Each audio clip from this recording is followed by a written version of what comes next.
يوم من الأيام وأنا أتهيأ إلى امتحانات البكالوريا الصف الثالث المتوسط في متوسطة الخليل كنت، وأذهب إلى على حال أصدقائي للدراسة، فرجعت إلى البيت فالوالد ينتظرني بالباب.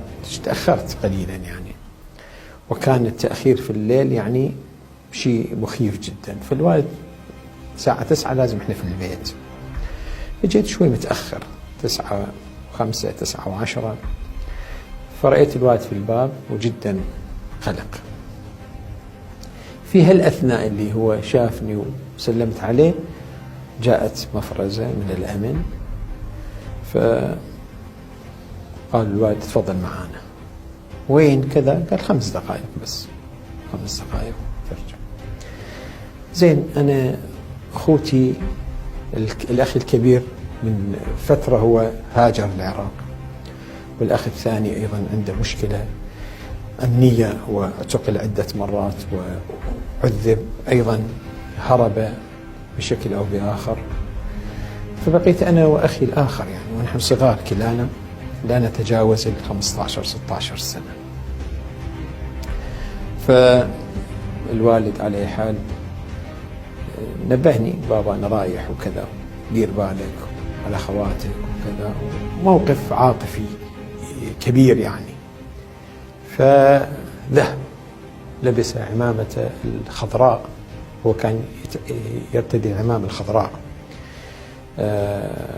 فذهب على أساس 5 دقائق. وتلك على حال ذلك الذهاب لم على حال لم تكن هناك عودة أصلا منذ الشهر الرابع 1980.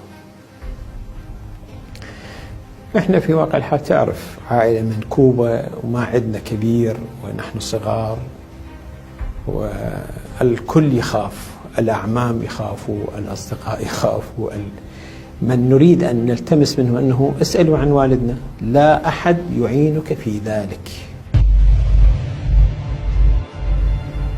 وكأنه الكل يقول ماذا؟ هو نفسه. شايف هو نفسه؟ القرآن لما يقول يوم يفر المرء من أخيه، قضية الإرهاب اللي حصل في واقع الحال في الثمانينات شيء مخيف جدا. سيارات البيك اب مليئة بمجموعة من القرى والأرياف يسمون بالنقابات الفلاحية، تعرفون، أعطوهم سيارات وأعطوهم فلوس وأسلحة، جاءوا وملأوا الشوارع ويسحبون الناس والتجار والكبار والصغار من بيوتهم بعنوان إيرانيين ويسفرون. هي الحملة الثانية في سنة 1980، حملة شديدة. فعلى حال إرهاب بكل معنى الكلمة. وأنا شاب وأتهيأ امتحانات البكالوريا لشهرين، أكثر من شهرين، إحنا نريد خبر عن الوالد وين، ما عنده أبدا أبدا أبدا بكل معنى الكلمة. وأنا على حال مع دراستي ومع انشغالي في محل الوالد، فخارج من المدرسة باتجاه المحل سمعت واحد من الإخوان يقول لي سيد اهرب، اشرد. إذا أقول له شنو صاير؟ قال اشرد لا توقف. أنا ما أدري وين أروح. قال رايحين البيت ما موجود، اجوا للمحل موجود، اشرد قبل ما كذا. أنا ما أدري وين أروح، فاتجهت إلى البيت. اتجهت إلى البيت حتى على أي حال شوف وين أروح.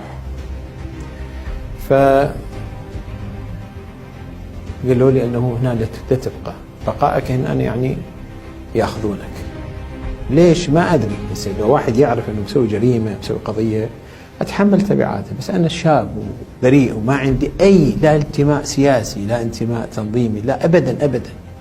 نعم كنت أتراود على مسجد السيد الخوئي الخضراء صلاة الجماعة، ملتزم ظهرا ومغربا يعني، شاب يعني مع الشباب الملتزمين، مجموعة 3-4 كنا، وآخرون من الإخوة من بيت زين العابدين وأخوة من بيت المرزا، شباب ملتزمين يعني، صلاة جماعة ودعاء كميل ودعاء كذا، ليس إلا أبدا. وين أروح؟ فاختفيت في بيت أختي في شارع الصادق مقابل بيت السيد الخوئي في فرع معرض الهدايا. اختفيت هناك باعتبار ما حد يجي، بقيت هناك أقرأ وأؤدي الامتحان بشكل سريع. أذهب الصباح امتحان القاعة، أدخل أمتحن بسرعة، أرجع حتى لا حسب تعبيرنا لا أعتقل. 3 امتحانات، بقى امتحانين اللي أنا في الواقع يوم الرابع مسكوني.